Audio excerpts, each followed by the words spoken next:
In this video, I'm going to share with you the 4 stages of recovery from chronic pelvic pain syndrome. Christian St. John here. Look, if you don't know me by now, I'm the guy that's known for spending nearly 3 years and over $50,000 to recover from chronic pelvic pain. Quite the dubious distinction, I know. But here's the thing, I'm not the only one who's had to go through it like this. Unfortunately, countless men and women struggling from CPPS will spend tens of thousands of dollars over their lifetime in order to try to get out from it. In fact, some people have spent over $100,000 who are still stuck with chronic pelvic pain. Many men and women are in so much pain from CPPS that they're having to cut back from their time at work.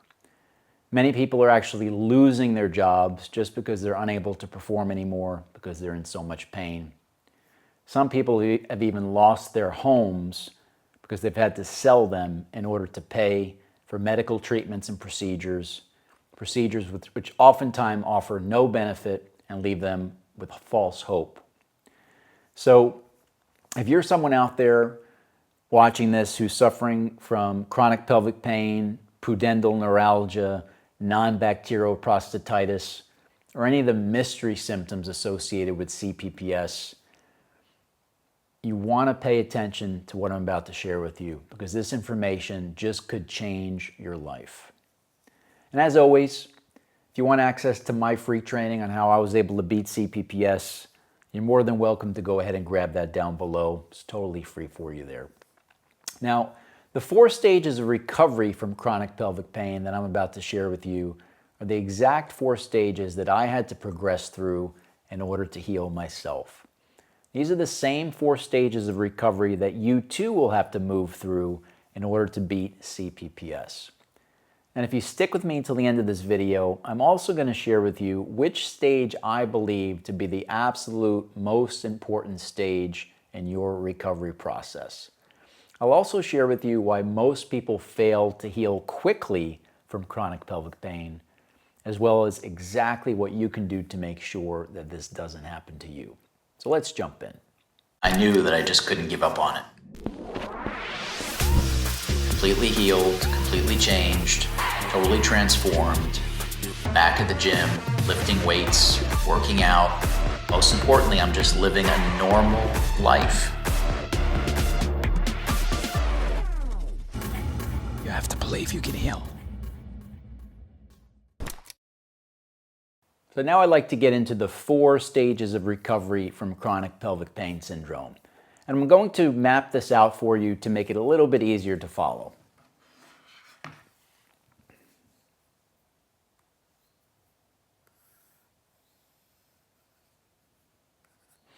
So if we put along this x-axis time to recovery,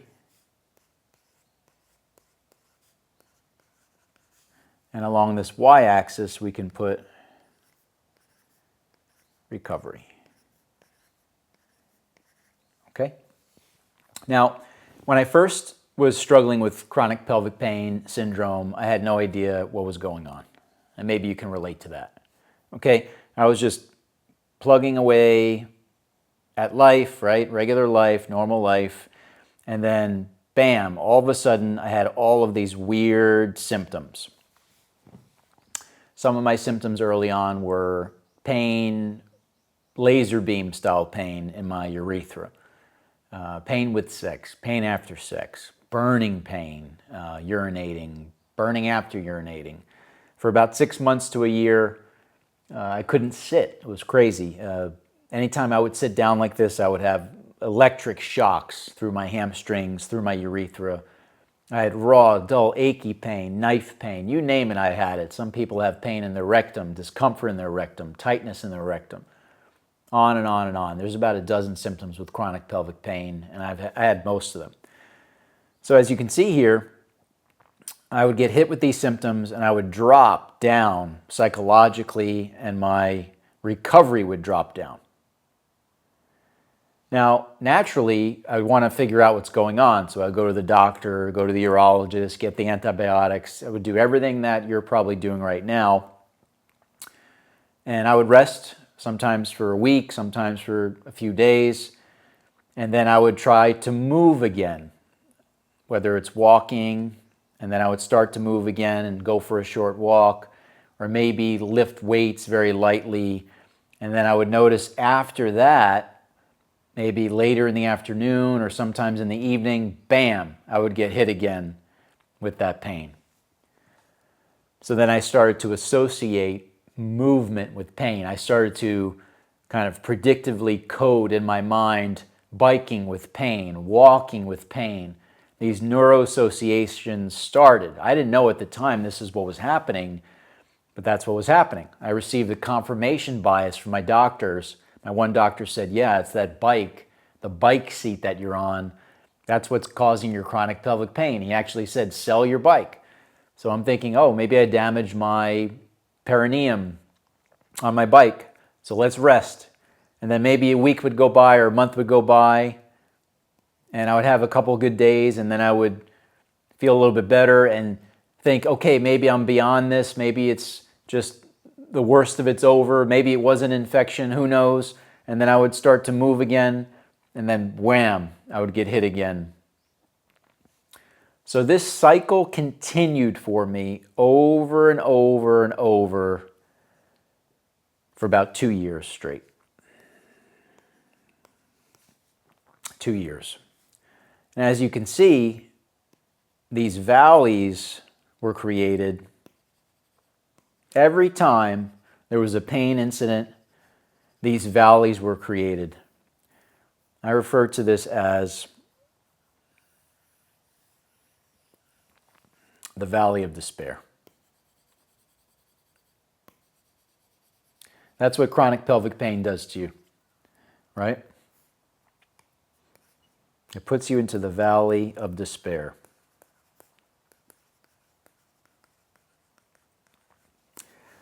And I felt like I don't know what to do to get out of this. It was just testing and tinkering and trying to figure out everything that I could do to get out from chronic pelvic pain for about 2 years on that roller coaster. So if you're watching this right now and maybe your chronic pelvic pain is starting, or maybe you've just had it for a few weeks or a few months, listen very closely, because I don't want you to have to spend 2 years or 3 years or 5 years in this valley of despair.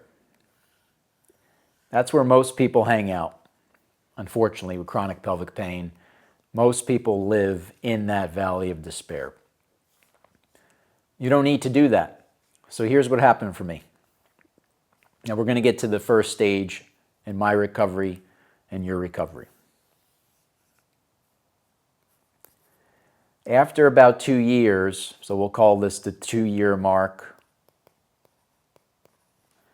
And remember, this is recovery.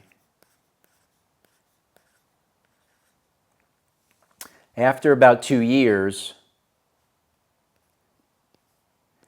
I started to establish what we call at Pelvic Heal, your baseline. What is your baseline? Mentally and physically, I started to establish a baseline of health and a baseline of mobility. How did this happen? Well, after 2 years and tens of thousands of dollars in failed treatments, procedures, surgeries, medications, countless physical therapists, and nothing worked for me, I realized a few different things. Number one, there was nothing physically wrong with me.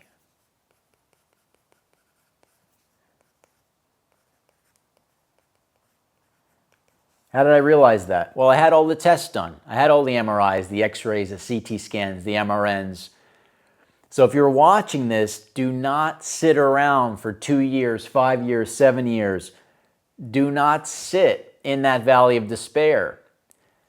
Get to your baseline as quickly as you can. That tip right there will compress your healing. So there was nothing physically wrong with me.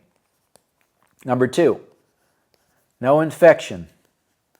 Had all the antibiotics, all the tests done through the urologist. So your urologist, your urogynecologist, whoever you go to. If you're a man watching this or a woman, get all the tests done as quickly as you can. Seek confirmation. Do not just assume that you have a urinary tract infection. Do not just assume that you have prostatitis. In fact, 90 to 95% of prostatitis cases are non-bacterial. I believe most of those are CPPS, right? They cannot find bacteria. So what we find at Pelvic Heal is that many men and women are just wasting months and years chasing the infection rabbit, right? That's what they're chasing. So I realized there was nothing physically wrong with me. There was no infection, number two. And number three, no structural cause. Nothing wrong with my nerves, no entrapped pudendal nerve, none of that nonsense. I wasn't bucked off of a horse. I didn't fracture my pelvis, right? So it took me 2 years, as you can see, 2 years to come to this realization. So step one, or phase one, in your recovery from chronic pelvic pain is to stabilize. Stabilize. That's phase number one. You have to stabilize yourself. And once I was able to understand and realize that there was nothing physically wrong with me, I had no infection, no structural cause, everything shifted for me, and I started to establish that baseline, and I started to stabilize through dietary changes, through specific movement patterns, through not living in fear anymore, through the right type of stretching, power stretching, and physical therapy that was pulling the muscle tension out of my body. That's when things started to shift for me. Unfortunately, it took 2 years, and then a good 7 or 8 months after that, maybe even 9 months to fully recover. But this is why it's so important for you to establish your baseline and to stabilize yourself as quickly as possible. And this is what we do with our clients at Pelvic Heal. We help them to stabilize. In fact, one of our clients that we've been working with for the past few months came to us, and his symptoms were pretty bad. He was very active his whole life. He was a top athlete, a collegiate athlete at a top university, very fit, very active, a high performer. And when he came to us at Pelvic Heal, he couldn't even exercise 1 time a week. Anytime he would exercise, immediately there was pain, right? He kept pushing and then having those flare-ups, just like I did. So when he came to us, this is what his graph looked like. He would push, push, push, and then have a flare-up. And then push, push, push, and have a flare-up again. And then push, push, push, and have a flare-up. So what we were able to do was we were able to work with him to do a few different things. To identify safe movements.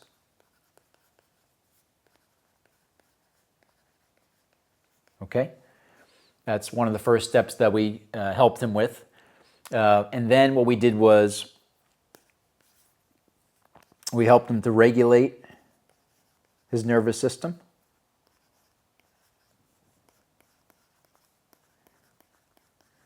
See, what was happening was his nervous system was very dysregulated. He was having a lot of fear with activity, just like I did, fear with these movements, and that fear was causing flare-ups. And we also worked with him on some emotional processing. So as you can see here, there are many different aspects to chronic pelvic pain, and most of it is non-physical. So what happened with this particular client was, when he came to us, just like I was, he was all over the map, and then after a few short months of us working with him, we're able to establish his baseline, right? His baseline was established. So once his baseline was established as far as the types of movements that he felt safe with, helping him to process his emotions, to no longer allow those emotions to create anxiety and fear and exacerbate his chronic pelvic pain, to regulate his nervous system. Once that baseline was established for him, we moved him into phase 2 of recovery from chronic pelvic pain. Phase 2 is Mobilize. Mobilization. So phase 1 is stabilize. Wherever you're at with chronic pelvic pain, if it's just irritating you, if it's a low-level pain, or if it's a hell on earth like it was for me, you have to stabilize yourself. That is phase 1. Phase 2 is once you are stabilized, then it's time to mobilize. It's time to push forward gently, mobilize forward beyond stability.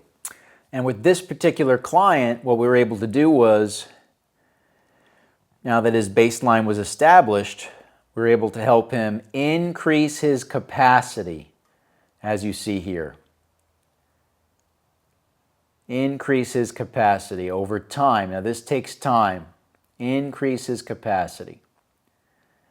So you'll notice, which direction are we going in? When your capacity is increased by increasing workouts gradually, right? Pushing with greater intensity, and helping him to increase his nervous system tolerance.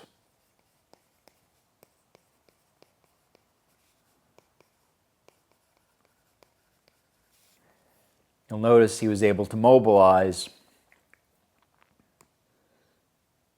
and begin to move in the right direction.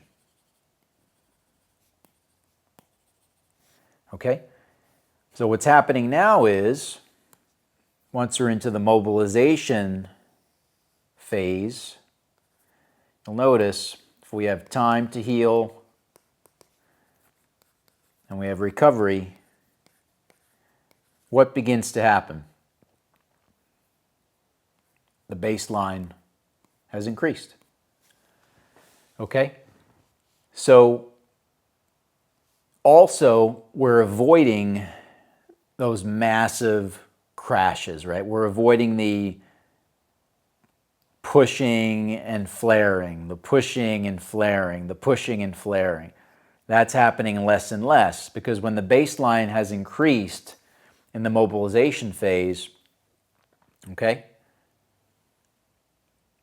you still might push a little bit when you're increasing capacity, but now you'll notice the downside is not as severe. Because here we're living in the valley of despair, right? When we have no idea what's going on, we have no coaching, no accountability, no baseline, we're just winging it like I was for 2 years. We're in that valley of despair. But now, after you're getting some feedback and you're getting a positive feedback loop, you can actually start to see, right, even when you're coming down a little bit, you can start to see that there's light at the end of the tunnel. Okay? So that's why mobilization is very important as the second phase. Again, mobilize. So, what's phase 1? Stabilize. What's phase 2? Mobilize.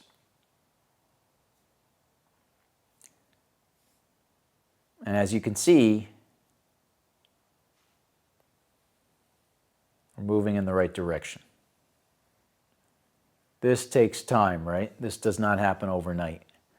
But we're moving in the right direction.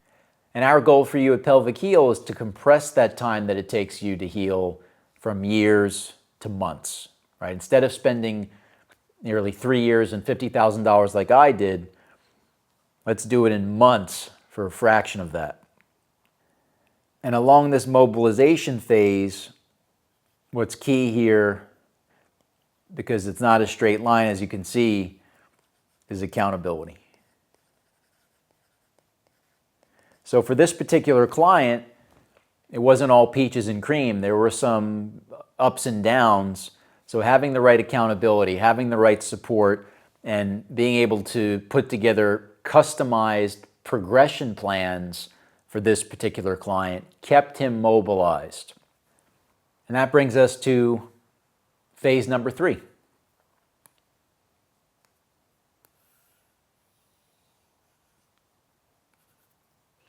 Phase number 3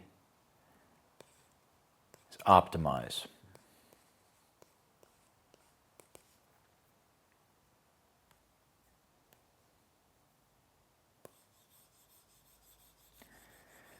This phase is probably the most fun.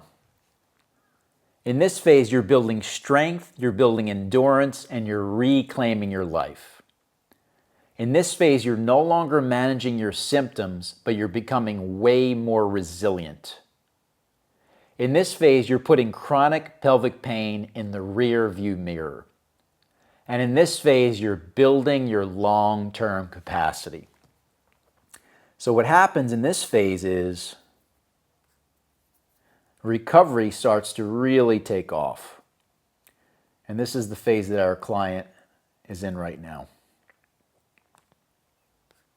The recovery phase. So that capacity over time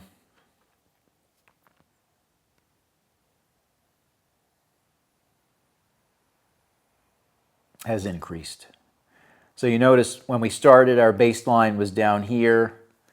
And then over time, once we're able to get you to stabilize, then we move to optimize. Right? We're no longer living in that valley of despair. Now we're optimizing.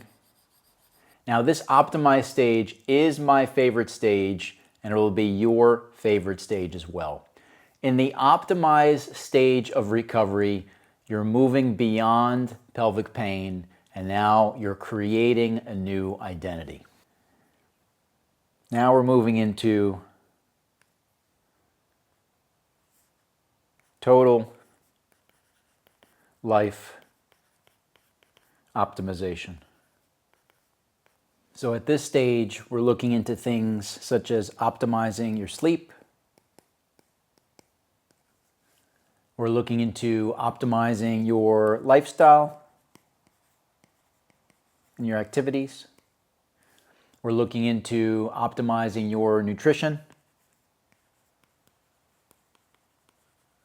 And we're looking into optimizing your emotions. Essentially, in this stage, you're becoming a way better person than you were when you had chronic pelvic pain. And this is the stage that our client is in right now. When he came to us, he couldn't do a workout without being in severe pain. At this stage now, the optimization stage of his life, he's working out minimum 2 to 3 times a week, about to get to the 4 workout per week mark. Now, these are serious, intense workouts. It's not la-di-da, 10 minutes at the gym. He's working out very hard, about to hit 4 times a week, spending more time with his family, hardly has any pelvic pain, and thinks about pelvic pain less and less. So the beauty of this stage is pelvic pain is in the rear view mirror, and now it's a holistic approach as our entire plan is, but now you're just focused on being better than you were before you had chronic pelvic pain. You see, that's the goal. We don't want to just get back to ground zero. We want to actually be better physically, emotionally, mentally than we were prior to chronic pelvic pain. That's true optimization. And when that happens, now we've created a new identity.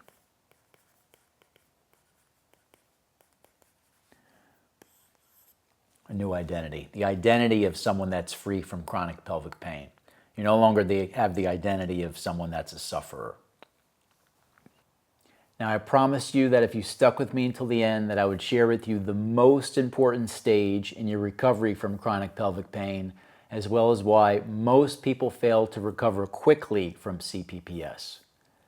You see, the reason why most people fail to recover from chronic pelvic pain is because they don't know this stage, they don't understand this stage, or they simply do not believe in this stage.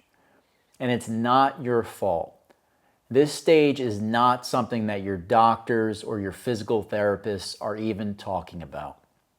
The most important stage in your recovery from chronic pelvic pain is the visualize stage.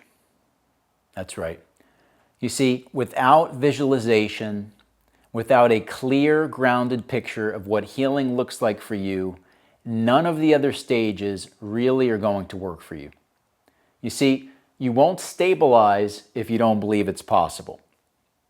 You won't mobilize if your brain still thinks you're broken and you're physically hurt. And you certainly won't optimize if you're stuck in fear, doubt, or confusion. You see, the visualize stage is not just about thinking positive. It's about reprogramming your mind and your nervous system, and about creating a safe space for your healing to finally unfold. The harsh truth is that if you've been suffering with chronic pelvic pain for months or even years, you've probably already accepted the identity of a sufferer. You may have even accepted the identity of someone who's going to be stuck with chronic pelvic pain for life. This is exactly why we work with you hand in hand, helping you to visualize and create a new identity. An identity that's going to help guide you into each stage of healing from chronic pelvic pain without ever looking back. But here's the thing. In order for this to actually be able to work for you, you have to be someone who's sick and tired of being sick and tired with chronic pelvic pain. Is that you? You see, what we found is that most people say they want to heal from chronic pelvic pain, but they're just unwilling to do the work to get out from it. Remember, it's not about the information, it's about the implementation of that information that counts. That's where we come in. Well, I hope you enjoyed this video. Please be sure to let us know which stage of healing you're currently in. And if you'd like to learn the 10 root causes of chronic pelvic pain and exactly how you can address them, be sure to go ahead and click on this next video that's appearing right here on the screen.